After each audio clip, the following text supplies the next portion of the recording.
1 mois et demi à faire le bordure de l'Allemagne jusqu'à chez moi. Alors je remercie pas DPD. Ces couillons-là, tu leur donnes 3 adresses différentes et à chaque fois, je suis désolé monsieur, votre adresse n'existe pas.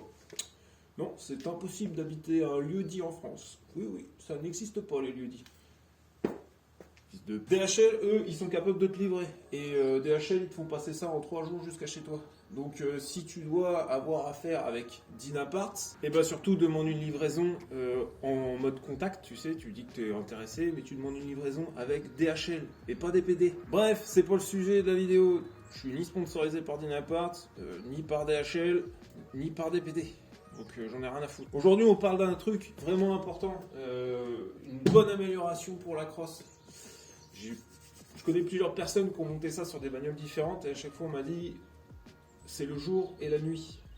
C'est une amélioration qui va améliorer notamment ta direction et le comportement global de ton châssis.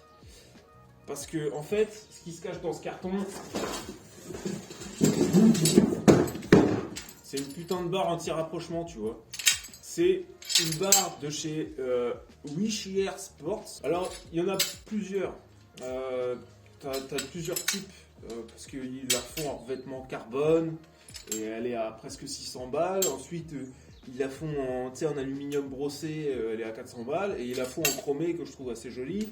Et celle-là, elle était à 300 balles. Hors livraison. Ouais. Bref. Donc aujourd'hui, on va installer ça. Alors, tu te dis, mais quel est l'intérêt d'ajouter du poids dans ta voiture pour améliorer son comportement? Alors, on va parler du poids. C'est-à-dire que ça, tu vois, sur un doigt, ça tient. Parce que ça fait, je pense que littéralement, ça pèse 2 kg à peine. Sur le poids du colis, c'est noté 3 kg. D'accord? Mais tu as vu la taille du carton. Et il y a la visserie en plus. Donc, tu ne rajoutes pas de poids. Par contre, tu rajoutes une contrainte sur ton châssis. L'intérêt de ces barres-là, c'est que la crosse notamment, il est beaucoup soumise, c'est que l'avant, elle a tendance à se tordre quand tu prends des gros virages. Je te montre une photo. Tu vois, la roue à l'avant, là, elle se lève. Elle est plus sur le sol. Donc du coup, au fait, quand tu tournes, tu perds forcément et tu as tendance soit à survirer, soit à sous-virer, selon comment se comporte ta bagnole. Donc, en ajoutant une barre comme ça évite au châssis de se tordre, d'accord ? Puisqu'en fait, ça vient créer ils appellent ça un brace en anglais. Comment on peut appeler ça ? C'est un renfort, quoi. Ça fait un renfort et comme pour un pont métallique, tu vois, ça évite la flexion entre les deux tours où se situent tes amortisseurs. Donc la charge est mieux répartie et ton châssis, ça évite qu'il se torde. Et à mon avis, là-dessus, ça va se faire ressentir. Parce que c'est vrai que quand tu commences à jouer, tu sens bien que l'avant, hop là, il y a un petit peu de poids, ça a tendance à avoir un peu de fléchissement. Donc je pense que pour 300 balles, c'est une bonne amélioration à faire. Alors on va monter ça ensemble, d'accord. Il y a un tutoriel qui existe sur Crossfire Garage, qui a été fait par... j'ai plus le nom en tête parce qu'il y a des numéros. Je vais te le mettre là. D'accord. Donc on dit merci à ce petit monsieur, parce qu'on ne s'attribue pas ici sur cette chaîne le mérite des autres, d'accord. Quand il y a des gens qui font des trucs bien et qui t'aident, faut le signaler, c'est cool. Donc on monte ça. Allez go. Donc tu vois, ça va venir se positionner à peu près comme ça. Là je l'ai juste positionné à la grosse arrache, c'est-à-dire qu'il n'y a rien de fixé, tu vois. J'ai rien mis correctement. Ça ajoute quand même un petit cachet dans la même hauteur. Moi je trouve ça assez joli. Alors tu vois, ça se monte avec une boîte à air d'origine et il faudra savoir qu'à chaque fois que tu voudras t'occuper de tes filtres, il faudra démonter ta barre. D'accord, retirer un des deux écrous et puis soulever. Sauf si tu travailles sur une admission de type Nitswing qui elle passe directement sur le côté ou sur les deux côtés et tu peux tout démancher, enfin bref. C'est un peu plus pratique. Pour moi, pour l'instant, je vais juste l'installer. L'admission, on verra ça dans un petit peu plus tard, ça arrive. Dans le tuto, le gars qui l'a fait, d'accord, il nous explique de d'abord monter ce côté-ci, qui a tu vois, le support est un peu plié dans un sens un peu spécial. Et donc de d'abord percer et monter celui-ci avant de monter le deuxième et pouvoir tout foutre en tension en gros. Donc c'est ce qu'on va faire, on va démonter la barre de ces supports, enfin du moins du premier, Et on s'occupera de ça dans un deuxième temps. Donc ce que tu vas faire, c'est que d'abord tu vas prendre le petit support un peu plié comme ça, tu vois. Et lui, on va venir le positionner. Et faut qu'il soit, tu vois, il faut qu'il soit bien calé par rapport au à la tourelle. Alors il faut aussi prévoir que il y a un moment tu vas devoir visser ton écrou et ta vis, d'accord. Et donc il est important que tu aies la place aussi, tu vois. Sinon ça va faire de la merde. Normalement c'est étudié, hein. Mais bon, c'est comme tout ce qui est étudié, c'est pas forcément toujours au top. Là c'est pas mal. Donc, hop, hop, hop. Je marque mes 3 trous que je vais devoir venir percer. Et là t'es pas serein. Parce que quand il s'agit de percer, t'es jamais serein. Toujours un peu... parce que tu vois, je te l'ai pas précisé, mais en fait, la notice de montage, c'est ça. Et en plus, elle est traduite dans un anglais à peu près approximatif, qui veut pas dire grand-chose. Donc, c'est un peu montage à l'arrache, si tu vois. Ce que je veux dire. 3 days later. Bon, alors, j'ai réussi. D'accord, j'ai réussi. C'était pas hyper complexe.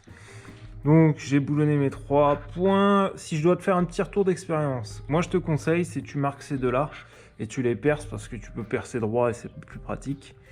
Tu montes les 2 vis, d'accord. Et avec ta perceuse, tu viens percer directement dans le bon axe, quoi. Comme ça, tu peux pas te planter, tu es sûr d'être bien droit et tout, c'est mieux. C'est le petit retour d'expérience que je peux te faire, tu vois.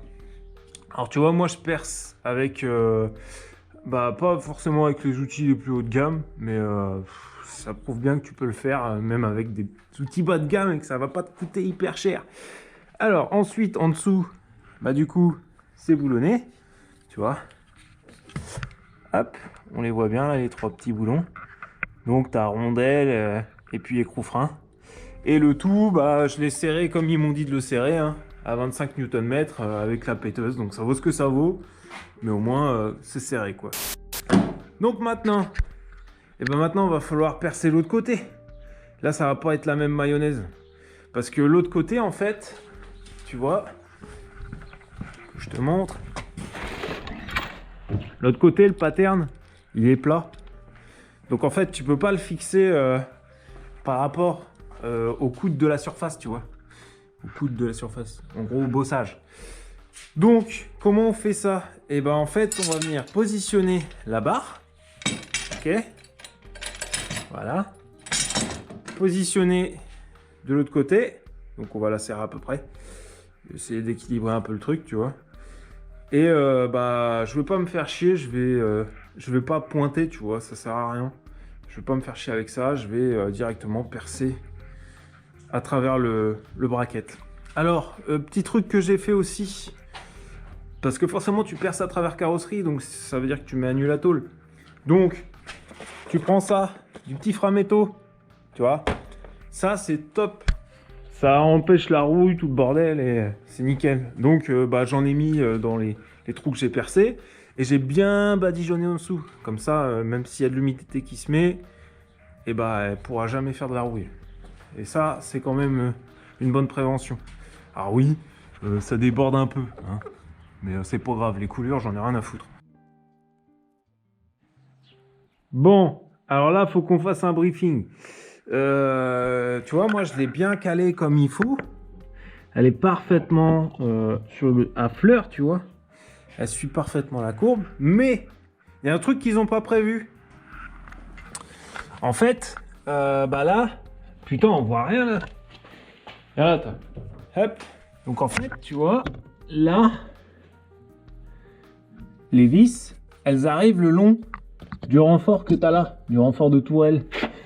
Et ça, ils n'ont pas prévu, tu vois. Du coup, j'ai été emmerdé parce que je me suis dit, est-ce que je coupe ou pas? Non, en fait, j'ai mis les vis comme ça. Et avec un burin, je suis venu les pousser, tu vois, pour qu'elles rentrent nickel. Hein, un coup de framéto derrière, comme tu peux le voir, ça coule encore, impeccable. Et du coup, par-dessus, tu te retrouves avec ça. Pareil, on voit rien.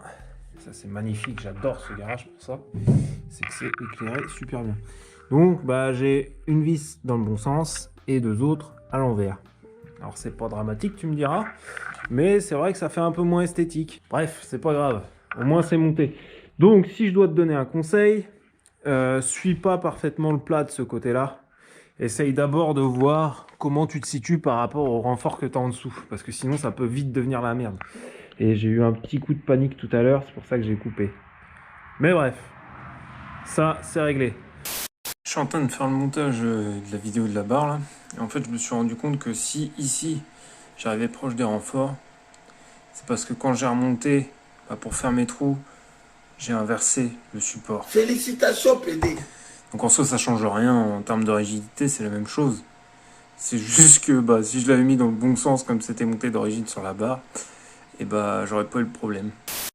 Donc maintenant, j'ai desserré les deux côtés de ma barre, tu vois. Et je vais plus avoir qu'à l'ajuster.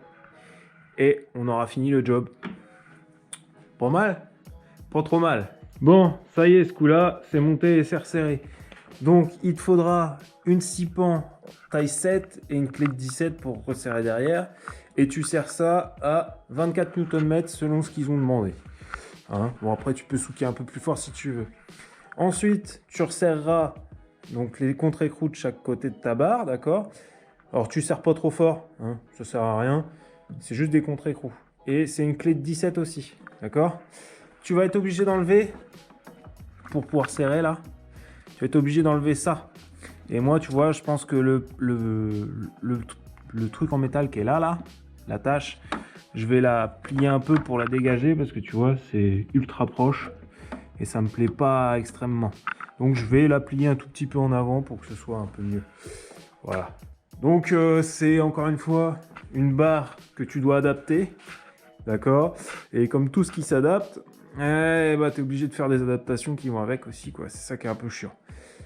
Bon, le rendu global, il est sympa en termes esthétiques. Tu vois, en plus le mien est bien centré, je trouve. Je me suis pas trop mal démerdé. T'as vu ici, il faut faire gaffe au renfort des longerons, hein. Donc si tu peux un peu décaler, je sais pas, voir s'il y a un autre angle, possiblement, hein. Et bon courage si tu le fais, parce que tu vas en avoir besoin. Pour ce qui va être de l'essai, on va attendre un peu, parce que là, tu vois, en ce moment, je suis dans les grands travaux, quoi. Il n'y a plus de console centrale. Mais on fera une vidéo pour essayer ça. Donc la vidéo pour essayer, ce sera un rendu, hein, parce que j'ai pas d'accéléromètre, machin, je peux pas prendre les mesures de déformation non plus. Donc ce sera un rendu feeling. Donc on se laisse sur un traditionnel